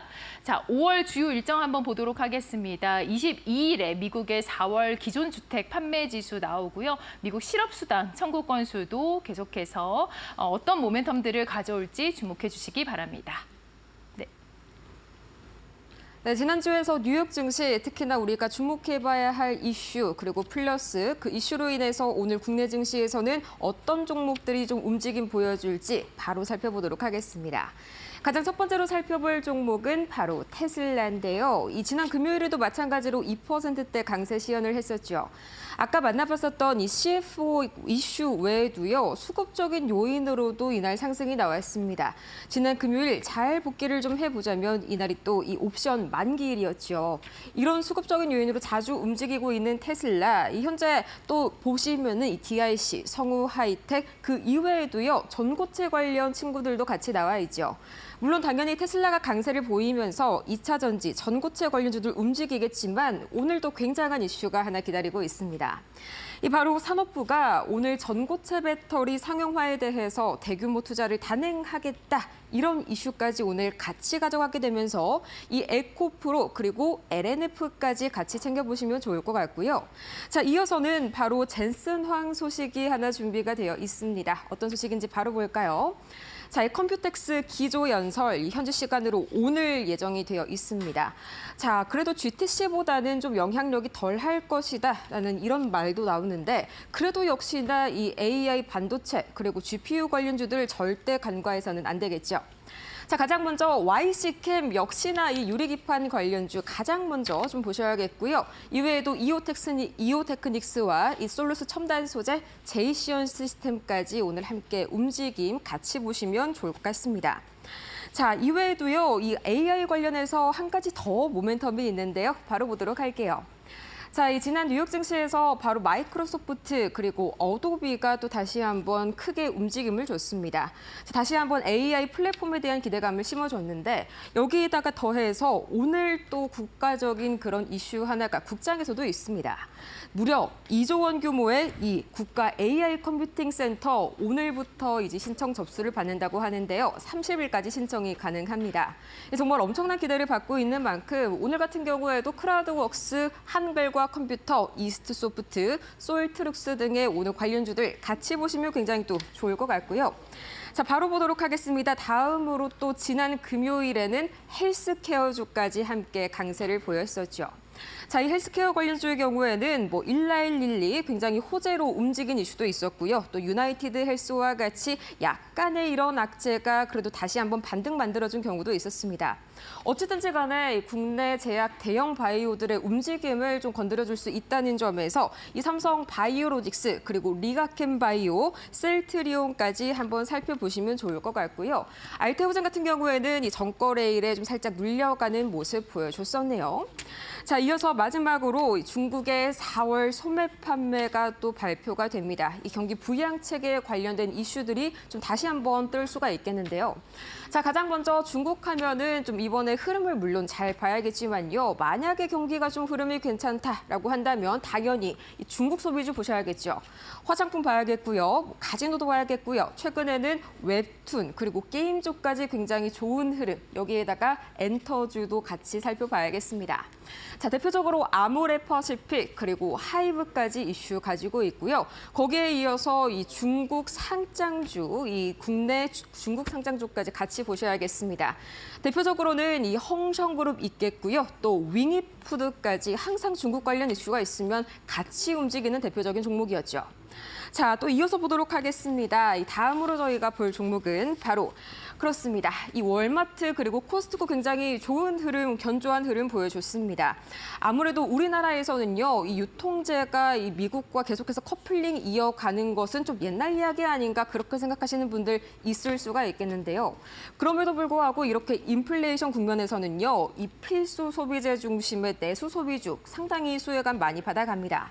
이 덕분에 삼양식품 역시나 또 K 불닭볶음면 계속해서 이 좋은 흐름 보여주면서 같이 동방강세 좀 다 같이 보여주는 흐름 이어졌었죠. 이외에도 오리온, CJ 제일제당, GS 리테일. 자, 이렇게 해서 이 내수 소비주들에 대한 기대감 커져가고 있고요. 이렇게 오늘 과연 어떤 증시, 어떤 종목 움직일지 다 같이 살펴봤습니다.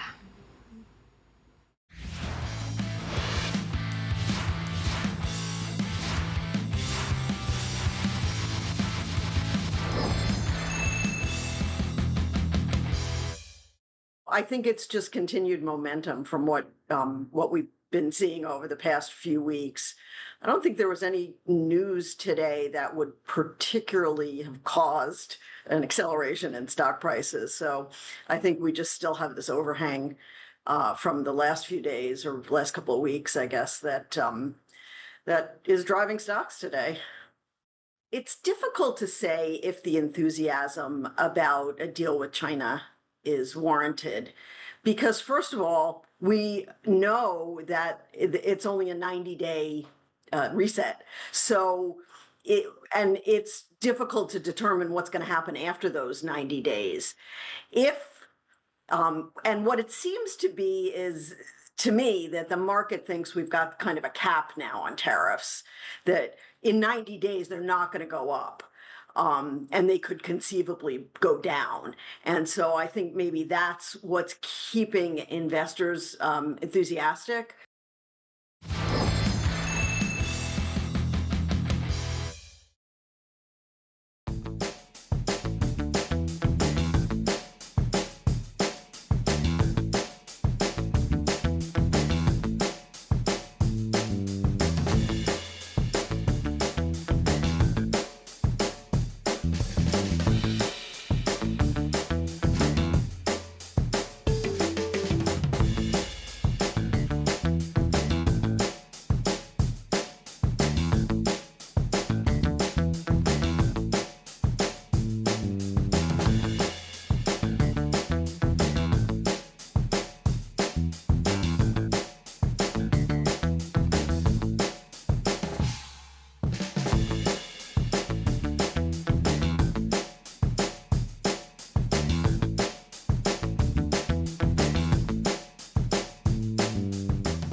네, 여러분 주말 편하게 잘 쉬셨습니까?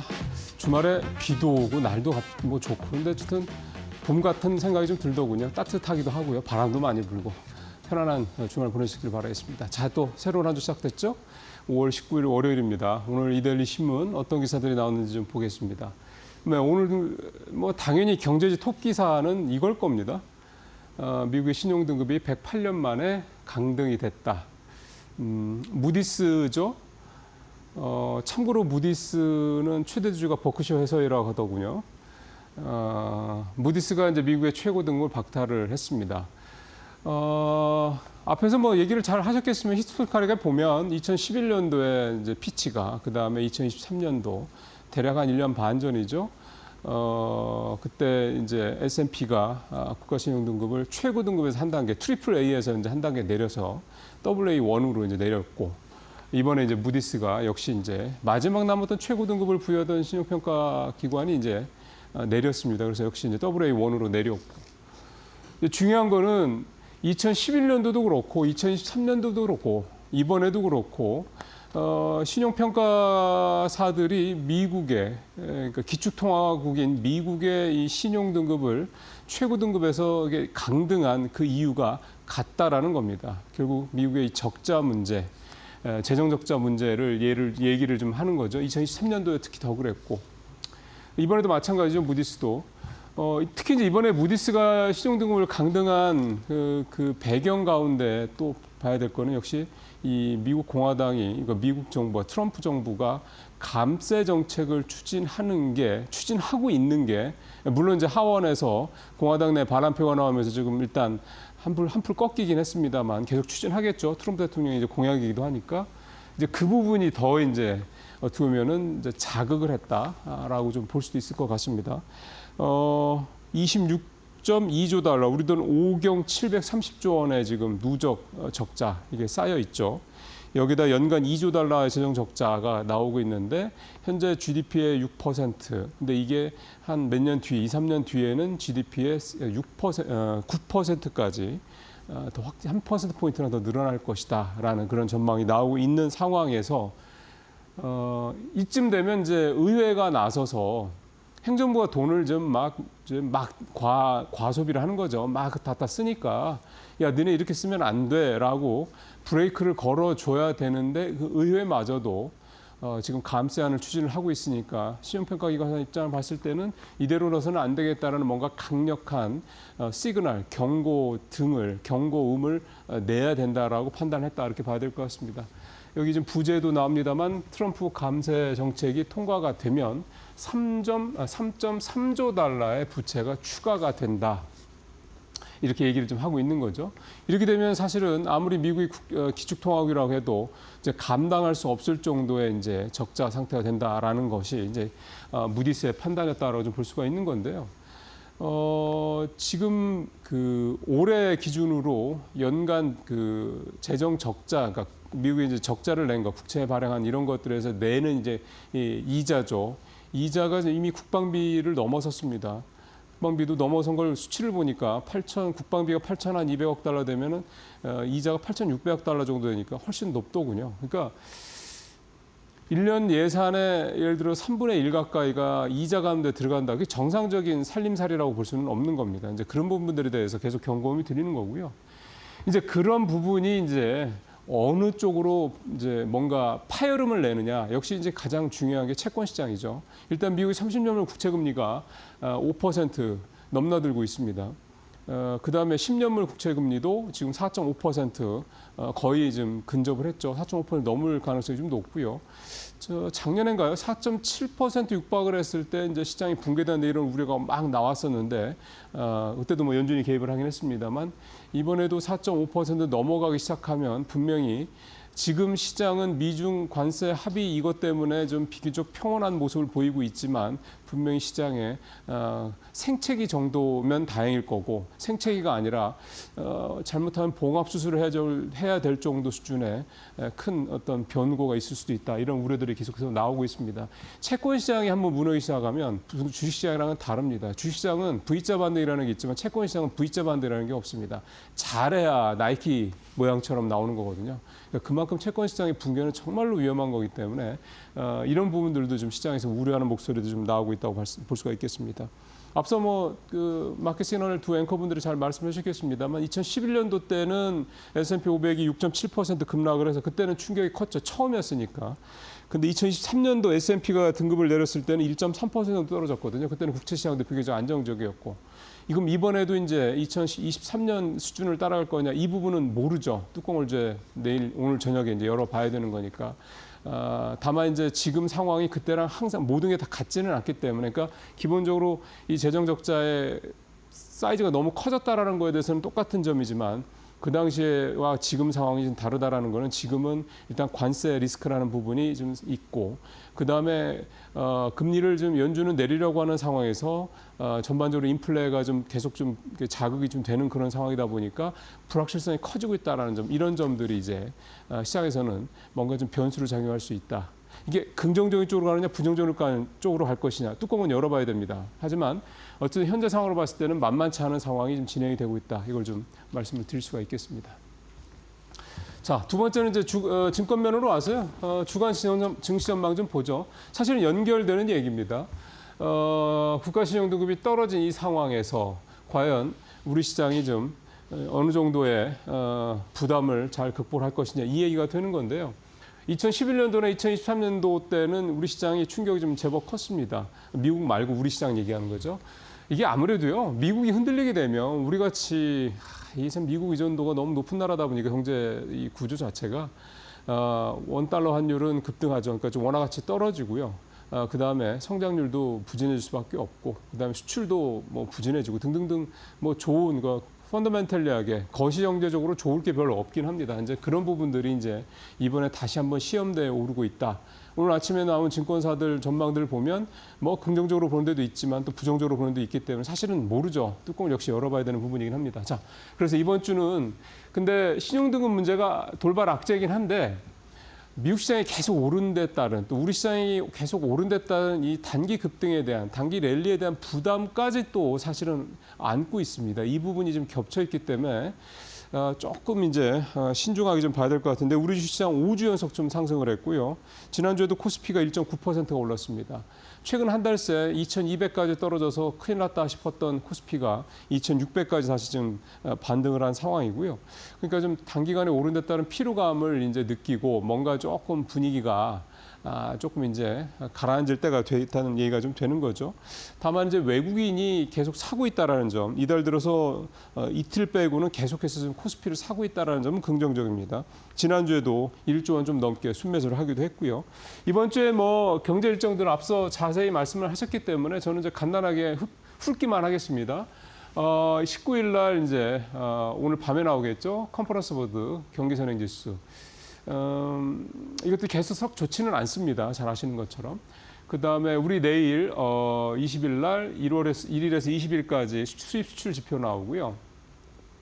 그 다음에 보시면 이제 20일, 21일 연달아서 컴텍스 2025, 그 다음에 구글 개발자 컨퍼런스 2025 등등도 요게 있어서 아무래도 이제 반도체라든가 이 기술주 쪽, 빅테크 쪽 관련된 이제 기업들한테는 뭔가 좀 이벤트가 있을 때 이벤트 드리븐이라고 그래서 좀 이런 분위기에 따른 좀 효과가 좀 있죠. 그거 한번 보실 필요가 있을 것 같고 22일 날 S&P 글로벌 제조업 서비스 PMI 이게 사실은 최근 들어서 좀 계속 좀 꺾이고 있죠. 그래서 경기 침체에 관련돼서 자꾸 이제 약간의 좀 경고음들이 나오고 있는 그런 상황입니다. 유로존도 나오고 미국의 신규주택 판매, 미국의 부동산 쪽이 특히 캘리포니아 쪽이 좋지 않다라는 그런 기사를 저도 주말새 좀 봤는데요. 특히 이제 캘리포니아가 실리콘밸리가 있기 때문에 결국 이제 IT 쪽의 분위기가 좀 계속해서 가라앉고 있는 게 아니냐 이런 얘기들도 좀 일부 나오고 있긴 하더군요. 그다음에 일본의 소비자 물가지수도 나오는데 일본의 지금 30년물 국채 금리가 좀 6% 가까이 가더군요. 그러니까 일본의 국채 금리도 계속 좀 오르고 있습니다. 경기가 좀 좋아지고 있기 때문이다라고 얘기도 하는데 실제로 또 일본의 1분기 GDP는 또 조금 되돌아서는 모습, 그러니까 마이너스를 기록하는 모습도 좀 보이고 해서 일본의 경제 상황도 작년과는 좀 사뭇 분위기가 조금 요즘에 달라지고 있는 것 같다 이렇게 볼 수가 있습니다. 여기에다가 엔화 계속 강세를 만약에 보이면 지금 기본적으로 미국은 계속 달러 가치를 떨어뜨리려고 하는 거 아니겠습니까? 이런 상황에서 일본의 엔화 가치가 반대로 계속 올라간다 그러면 일본의 주식시장도 영향을 좀 당연히 받죠.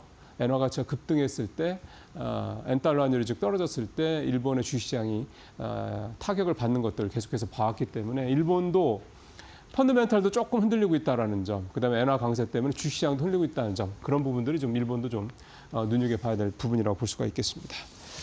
자, 세 번째, 증권면 또 세컨탑 기사인데 호실적 증권사 2분기도 맑음. 네. 증권사들 저도 뉴스브리핑 시간에 한 2번 정도 최근에 말씀드린 것 같은데 분위기 되게 좋습니다. 최근에 분위기가 좋았던 거는 일단은 이 대선 후보들이 뭐 5,000포인트, 3,000포인트 이렇게 그런 얘기들 좀 많이 하죠. 그런 부분들이 좀 있고요. 기본적으로 이제 밸류업에 대한 기대감 그러다 보니까 나오고 있고 또 금리 인하 한국은행이 계속 하고 있으니까 기본적으로 금리 인하했을 때 금융주들 좋지 않습니까? 그중에 이제 증권주도 포함이 돼 있는 거고. 최근에 증권사들이 계속해서 좋았던 또 이유 중에 하나는 이 실적에 대한 기대감입니다. 넥스트레이드가 3월에 이제 개장을 하고 난 다음에 거래가 확실히 늘었죠. 그다음에 최근 우리 주식시장도 굉장히 견조하고요. 그러다 보니까 아무래도 거래가 많이 늘면 당연히 증권사 브로커리지 수익 늘지 않습니까? 이러다 보니까 증권사들에 대한 실적 기대감도 최근에 증권사들의 주가를 끌어올렸던 이유가 됐는데 실제로 뚜껑 열어보니까 실적이 좋았죠. 그런 부분들 이제 작용을 하고 있는데요. 표 한번 볼까요? 좀 두 가지 그래프가 나올 텐데요. 하나는 왼쪽에 KLX 증권업 지수. 4월 초 9일 날 저 우리나라 시장 저점 찍을 때 702까지 떨어졌던 게 지금 한 달하고 한 일주일 만에 한 5주 만에 972까지 270포인트가 뛰었습니다. 30포인트가 넘게 뛰었죠. 32% 가까이 올랐더군요. 그만큼 증권 지수가 많이 올랐다는 얘기고 그다음에 5대 증권사 한투, 미래, 삼성, NH, 키움까지 5대 증권사 합산 순이익이 1조 4천억 가까이 돼서 작년 대비해서 11% 가까이 증가를 했습니다. 미래세 같은 경우는 53%가 전년 대비 늘었더군요. 전체적으로 해외 주식도 굉장히 괜찮고 그러니까 미국 시장이 떨어져도 미국 투자를 많이 했으니까요. 레버리지 같은 거 특히 많이 했고 채권 트레이딩 수익도 괜찮았고 IB 쪽 수익도 동반돼서 괜찮았고 또 올해 IPO 같은 경우 하는 회사들도 IPO 분위기도 올해는 또 괜찮지 않습니까? 이런 것들이 전반적으로 작용을 했고요. 앞서 말씀드린 5개 대형사뿐만이 아니라 중소형 증권사들 현대차증권이나 IM증권 같은 경우도 실적이 상당히 좀 좋았다. 여기다 대선 후보들이 뭐 상법 개정안이라든가 배당 소득 분리과세나 등등등 시장 분위기를 좋게 할 만한 여러 가지 재료들을 내놓고 있는 것도 시장이 긍정적이다. 증권주들이 그 수혜를 고스란히 받고 있다. 이렇게 볼 수가 있겠습니다. 자, 마지막 펀드와치는 아주 간략하게 말씀드리겠습니다. 표를 바로 보여주시면 이걸로 하면 뭐 사실 얘기 다 됩니다. 지난주에 탑은요, K 코덱스 운송 상장 지수인데 이게 한진칼 때문에 그렇습니다. 한진칼이 지난주에 굉장히 많이 올랐죠. 한진칼이 45%, 한진칼 우선주가 103% 올랐습니다. 그래서 이거를 담고 있는, 이거를 24%나 담고 있는 코덱스 운송 ETF 요게 14%로 가장 높은 수익률을 냈고 연초 이후에 15%니까 지난주에 수익률 거의 다 낸 거죠.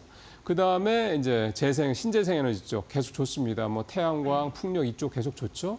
아무래도 대선 주자들이 계속해서 얘기를 내놓다 보니까 흔한 말로 이제 대선 수혜주가 됐습니다. 정치 테마주가 된 거죠. 9%. 반도체 여전히 꾸준합니다. 역시 9%.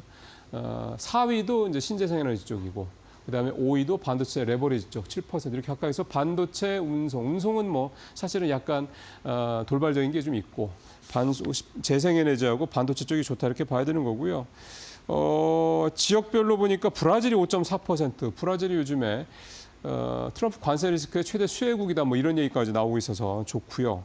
근데 브라질은 지금 거시경제 썩 좋지는 않습니다.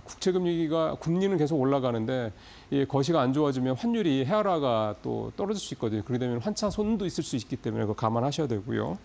그다음에 개별 상품은 타이거 필라델피아 반도체 레버리지 상품이 26%로 역시 레버리지스러운 그런 수익률을 좀 냈더군요.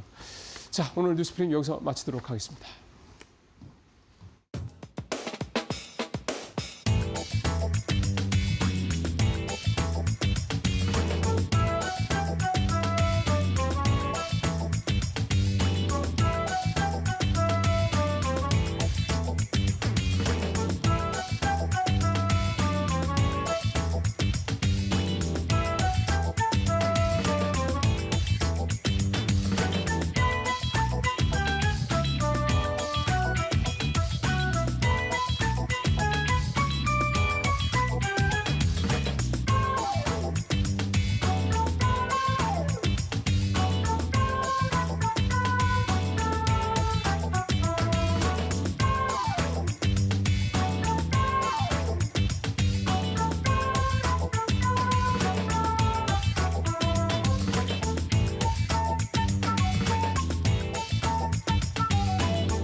네, 마켓 비하인드로 이어가 보도록 하겠습니다. 오늘 모신 분은요, 이번 시간 김영재 유진투자증권 더 서울센터 이사와 이야기 바로 나눠보도록 하겠습니다. 네, 안녕하세요. 네, 안녕하십니까? 네, 안녕하십니까. 자, 오랜만에 우리 시장 이야기를 좀 나눠볼 텐데 또 굉장히 반가운 소식이 들려왔더라고요. 오랜만에 또 코스피가 이렇게 8거래일 연속이나 외국인이 좀 순매수를 해줬다니 솔직히 HTS를 보고 굉장히 좀 깜짝 놀랐거든요. 뭐 코스닥은 2차 전지가 좀 부진하긴 했지만 중국발 이슈기 때문에 뭐 어쩔 수 없지 않습니까? 뭐 이번 주 시장 흐름 어떻게 봐주셨을까요? 근데 일단 지난주 전반적으로 또 상승의 또 연장의 선상에 있었는데 아무래도 실적도 좋았고 여기에 이제 미중 간의 관세 협상 결과가 시장 글로벌 시장에 어떤 훈풍을 뭐 일으키는 그런 계기가 되었다라고 볼 수 있습니다. 코스피 같은 경우 한 1.9% 정도 상승을 했고요. 코스닥 0.3% 상승했는데 글로벌하게는 나스닥이 뭐 7% 이상 상승하는 그런 연출하면서 미국 시장이 가장 좀 좋았다라고 볼 수 있는데 환율 같은 경우는 사실 상승보다는 하락하는 힘이 더 강했습니다. 주중 정도에는. 근데 결국은 이제 이런 상승에 그치면서 한 1,400원 정도 기록했다고 보시면 되고 미국 10년물 국채금리는 또다시 또 상승하는 모습이 나오면서 4.445% 3주 연속 상승세를 기록했고요. 또 WTI는 배럴당 62.5달러로 주간 단위 상승세를 이어졌습니다. 주요 이슈가 뭐 중국과 미국이 이제 관세 협상에 대한 그 결과치를 발표했는데 앞으로 90일간 10% 상하 관세를 유지한다. 그러니까 미국은 그 전에 20%를 또 추가했기 때문에 이제 결국 145%에서 30%로 그리고 중국은 10%로 이렇게 가기로 해서 상당히 이제 시장 예상보다는 우호적이었다는 걸 평가를 받았습니다. 1분기 실적 시즌 마감되었는데요. 직전주와 마찬가지로 실적이 좋았던 종목들은 뭐 급등하는 모습을 보였는데 특히 뭐 그중에서 삼양식품 같은 경우가 장중에 123만 원을 돌파하기도 했습니다. 수급적으로 보면 외국인이 이제 코스피 한 1,000억 정도 순매수해서 3주 연속 순매수 지속했고요. 코스닥은 1,140억 정도 순매도하면서 2주 연속 지금 코스피와는 다른 행보를 보이고 있습니다. 종목으로 보면 외국인 코스피에서 SK하이닉스를 7,100억 순매수 그리고 2주 연속 순매수 1위였고요. 삼성전자가 2,200억, HD 현대일렉트릭 890억 순매수했습니다. 반대로 현대로템 1,600억 순매도해서 가장 많이 팔았고요. SK텔레콤이 1,360억, 셀트리온 1,270억 순으로 순매도했습니다. 코스닥에서는 지금 노보티즈를 243억 하는 등 D&D 파워텍, JYP 엔터를 200억대 초반 순매수해서 순매수 상위 랭크를 기록했고 반대로 알테오젠을 1,151억 원, 카페24 223억 원, 고영 215억 원 순매도해서 순매도 상위 종목으로 좀 랭크되었습니다. 결론적으로 보면 지난주 같은 경우는 반도체, 로봇, 원자력, 엔터, 건설주가 좀 강세였고요. 방산, 2차 전지, 바이오 업종이 좀 약세였다고 정리를 해드리겠습니다. 네, 확실히 우리 증시가 좀 늘 순환매 장세긴 한데 지난주에는 유독 더 좀 많이 변동성이 순환매를 위주로 돌았던 것 같습니다. 특히나 로봇 그동안 좀 많이 쉬어갔었는데 뭐 큰 이슈는 여러 가지가 있었지만 그중에서도 유독 로봇의 수급이 좀 많이 몰렸었고요. 또 이외에도 원자력 잠깐 또 이슈 때문에 눌려갔었는데 체코발 악재로 인해서 그래도 또 좋은 흐름 다시 한번 보여주니까 힘이 나네요. 건설주 좀 이렇게 좋게 갈 줄 몰랐습니다. 건설주 계속해서 상승 좀 이어갈 수 있을까요? 건설 같은 경우는 사실 지금 올해 상승률이 상당히 좀 크다라고 볼 수가 있겠는데요. 지금 한 27.5% 정도였나요? 그 정도 지금 상승을 해서 코스피가 지금 9.5% 정도 상승했으니까 상당히 아웃퍼폼하는 그런 률이 좀 크다라고 볼 수가 있겠습니다. 건설업 지수가 뭐 상대적으로 강세를 보이는 이는 일단은 기본적으로 올해가 미중 관세 전쟁, 뭐 글로벌 관세 전쟁으로 인해서 상당히 지금 관세가 피해가 없는 수혜주에 대한 수급이 좀 더 양호했다라고 보시면 될 것 같은데 건설주도 일단 내수주로 포함되면서 수급이 좀 좋았지 않았나라고 보고 있는 상황입니다. 그리고 이제 우리나라가 지금 조기 대선 전국의 진입에 따라서 내수 경기에 대한 부양 기대감이 지금 건설업종에 대한 그런 상승을 조금 유발했지 않았나라고 보고 있는데 특히 이제 과거 대선이 있었던 2017년과 2022년에도 선거의 직전까지 이 건설업종 지수는 뭐 가파르게 상승했던 그런 경험이 있었는데요. 그렇지만 좀 아쉬웠던 점은 그 직전 두 차례 모두 대선 결과가 나온 이후에는 모두 업종 지수가 좀 크게 하락했다는 점은 조금 한번 참고를 해보실 필요는 있을 것 같습니다. 그렇지만 올해 정부 정책에 대한 기대감이 유난히 좀 큰 것은 좀 사실인데요. 그 이유는 정말로 건설 경기가 상당히 안 좋기 때문입니다. 지금 통계를 살펴보면 올해 1분기 건설 투자가 전분기 대비 한 3.2% 감소를 했고요. 또 1분기 건설 실적이 작년 대비 한 20% 좀 줄어들었고, 또 건설 수주액도 지금 7% 정도 감소를 했고, 또 건설 폐업 신고도 올해 1분기가 지금 14년 만에 가장 많은 것으로 좀 나타나고 있기 때문에 정부의 투자 집행이 정말 실질적으로 그 어느 때보다도 절실한 그런 시점이다라고 보시면 될 것 같습니다. 물론 이제 주가 측면으로 접근해 본다면 이미 대선 이전에 상승을 많이 했다는 것은 좀 고려를 해야 되는 만큼 대선 이후에도 좀 실적 개선세가 지속적으로 나올 것으로 전망되는 종목을 일단 선택을 하실 필요가 있다라고 보고 있는데, 투자 전략은 일단 매매 전략이라고 할 수 있겠죠.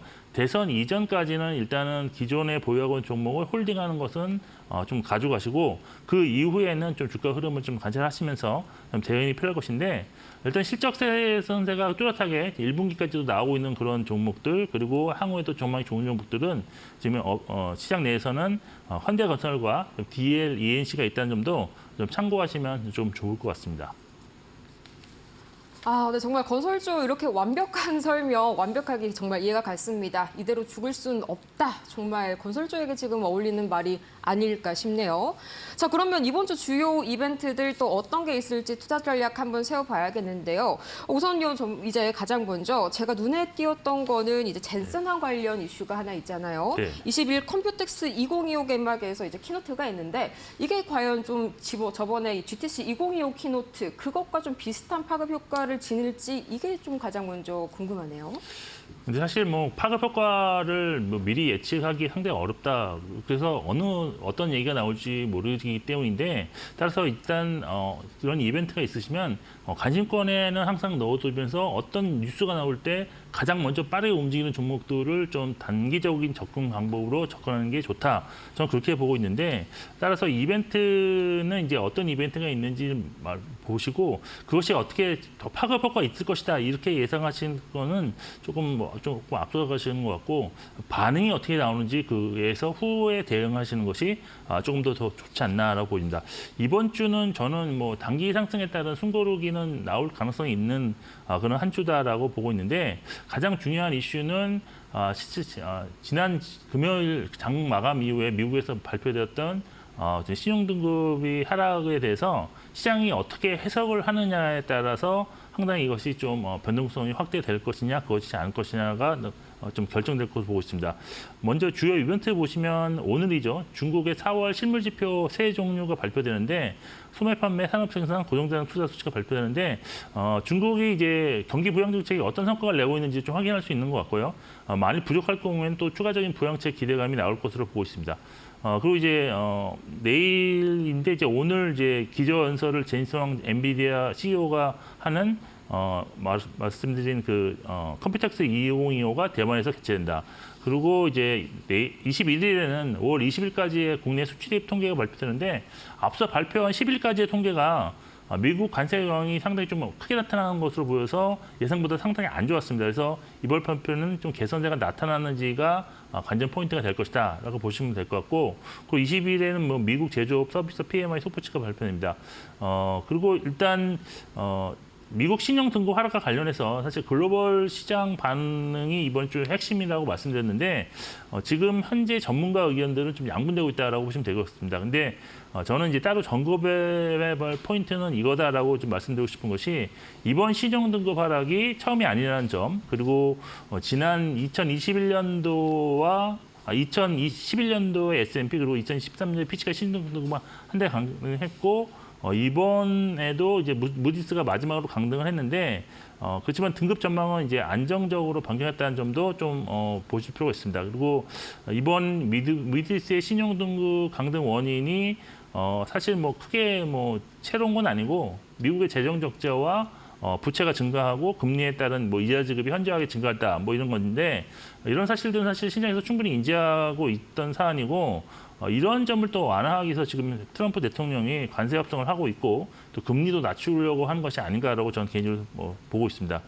그래서 2024년 그 미국 신용 등급 하락한 이후에도 사실 시장은 하락했지만 빠른 안정을 좀 찾았다는 점이 과거 2011년과는 좀 다른 그런 모습이었다는 것도 고려할 수 있는 것 같고요. 또 미국 국채 가격이 이제 하락함으로 해서 10년물 국채 금리가 상승을 할 것으로 일단 예상되는데 그럴 경우에는 또 트럼프 정부가 지난번처럼 시장 우호적 발언이 또 재차 나올 가능성도 있습니다. 그리고 미국 신용등급 하락으로 지금 나타나고 있는 국내 원화 강세 흐름이 좀 더 강해질 수 있는 경우가 있는데 이 경우에는 오히려 지금 외국인이 국내 시장에서의 어떤 수급 개선세가 조금 더 이어지지 않을까라고 볼 수 있어서 저는 사실 단기적으로 충격은 있겠지만 장기적으로 본다면 긍정적인 요인이 훨씬 더 많다고 저는 보고 있어서 실제 하락세가 많이 나타난다면 저점 매수 수세는 상당히 좀 이번에는 크게 나타날 수도 있다라고 보고 있습니다. 일단 이번 주 코스피가 지난주까지 5주 연속 상승을 했기 때문에 차익 매물 가능성은 충분히 있다 보입니다. 그래서 일단 주 초반 조정 장세는 불가피할 것인데 그래도 투자 전략은 저점의 매수에 주력하자라고 말씀드리겠습니다. 네, 그렇습니다. 실제로 제가 이제 금요일에 코스피 ADR을 한번 이제 봤었는데 120%까지 올라갔더라고요. 정말 이제 완전한 과매수권에 잠겨서 좀 이제부터는 살짝 단기 조정 조심을 해야겠다 생각을 했었습니다. 자, 다음 이야기 한번 나눠볼까요? 제가 정말 너무 궁금했던 건데요. 이 원자력 관련주들 이 불과 일주일 전만 해도 굉장히 좀 찬물을 끼얹는 사건이 나왔었죠. 아니 그래도 이 체코원전이 뭐 웨스팅하우스랑도 손을 잡고 프랑스 전력공사는 좀 완전히 물리치고 정말 탄탄대로만 걸을 줄 알았는데 이게 또 약간 살짝 완전히 무산될 가능성도 살짝 보일까요? 사실 이것이 무산될 가능성이 저는 거의 없다고 보고 있는데 그것은 일단 지금 현재 글로벌하게 원전을 건설할 수 있는 나라가 몇 안 되는데 그나마 이제 아마 러시아라든지 중국은 아무래도 보안 문제라든지 이런 정치적인 그런 리스크가 있기 때문에 프랑스 아니면 한국일 것인데 이미 한국의 그런 어떤 가성비라든지 기술력이 입증된 상황에서 이것이 그럼 재차 무산되고 또 다시 입찰에 들어간다. 이건 좀 상상하기 좀 어려운 얘기가 아니겠느냐라고 보고 있습니다. 사실 원자력이 지금 좋게 다시 또 긍정적인 뉴스들이 많이 나오면서 상승하는 모멘텀을 받고 있는데 수급적으로도 지금 상당히 외국인도 그렇고 기관도 그렇고 원자력에 집중하는 모습이 좀 나타나고 있는 상황입니다. 아시다시피 지금 좋게 나가고 있는 그런 뉴스 흐름이 처음에는 미국에서 이제 원자력 발전 용량을 100기가와트에서 400기가와트로 2050년까지 4배 증설한다는 얘기가 나왔고 트럼프 대통령이 행정명령을 준비 중인 그런 것이다라고 나왔는데 또 이제 지난주 후반부에서는 다수의 유럽 국가들이 지금 원전 관련 정책 소식이 들렸는데 탈원전 정책을 폐기한다든지 아니면 가동하고 있는 원전의 어떤 연장이라든지 이런 것을 재검토하겠다는 입장을 또 밝힌 바 있습니다. 그리고 아시아 쪽에서도 지금 대만이 현재 원전의 운영 기한을 추가로 20년 연장하는 법안을 통과시켜서 글로벌하게 지금 원전 활용에 대한 중요도도 올라가고 있고 또 수요도 좀 증가하고 있는 그런 아주 상당히 좋은 현상입니다. 그리고 블룸버그 통신도 향후 건설 계획인 원전 사업 400여 건 중에 43%는 한국이 수주할 수 있는 위치에 있다고 말을 해서 상당히 지금 우리나라의 어떤 기술력을 인정했다고 볼 수밖에 없는 상황인데 결국 지금 원전주는 상승하고 있지만 이후 수년간 수주 모멘텀이 지속될 것이고요. 또 주가 역시 장기 상승 가능성도 고려한 그런 접근이 필요한 시기라고 좀 말씀드릴 수 있겠습니다. 특히 이제 두산 에너빌리티 같은 경우가 국내 한수원의 수주는 물론 미국 웨스팅하우스가 수주하는 원전에도 주기기 공급 가능성이 높고요. 또 SMR 관련해서도 하반기 가시적인 수주 가능성이 가장 높다는 점에서 투자 매력이 있는 그런 종목이다라고 말씀드릴 수 있겠습니다. 네, 정말 이렇게 이사님 말씀을 들으니까 정말 마음도 뻥 뚫리고 정말 시간 가는 줄을 모르겠습니다. 저희가 이제 기술적 분석을 통해서 약간 유망주를 살짝 한번 간략하게 여쭤보고 싶은데 어떤 거를 좀 유망하다고 보실까요? 네, 일단 사실 전반적으로 시장 흐름이 전반적으로 이제 코스피도 그렇고 이제 코스닥도 그렇고 다시 상승하려는 그런 흐름으로 지금 나타나고 있는데 그 안에서의 흐름은 사실 뭐 아직 크지는 않다라고 보는데 일단 유망 종목을 이제 두 종목 정도로 압축을 해봤습니다. 그래서 이건 유망 종목이지 지금 관심이라든지 뭐 추천 종목은 아닙니다. 일단 첫 번째 종목이 두산 퓨얼셀인데요. 작년 7월에 추세가 일단 하락 전환 후에 아직까지 상승 전환은 되지 않았지만 최근 꾸준한 상승으로 상승 전환을 시도 중이다. 이렇게 좀 받아들이시면 좋을 것 같고요.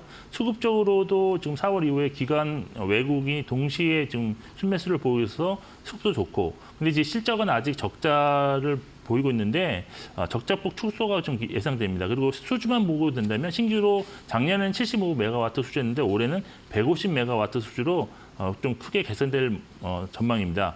결론적으로 일부 보유 후 좀 지켜봐야 하는 종목으로 보고 있고 흑자 전환 시기에는 상당히 좀 탄력적인 주가 흐름도 기대할 수 있다라고 볼 수 있고 두 번째로 이제 SK 케미칼인데요. 작년에 이제 추세 하락 전환 이후에 올해 4월에 다시 상승 추세 전환됐고 수급도 기관이 좀 주도하면서 상당히 좀 나쁘지 않은 상황입니다.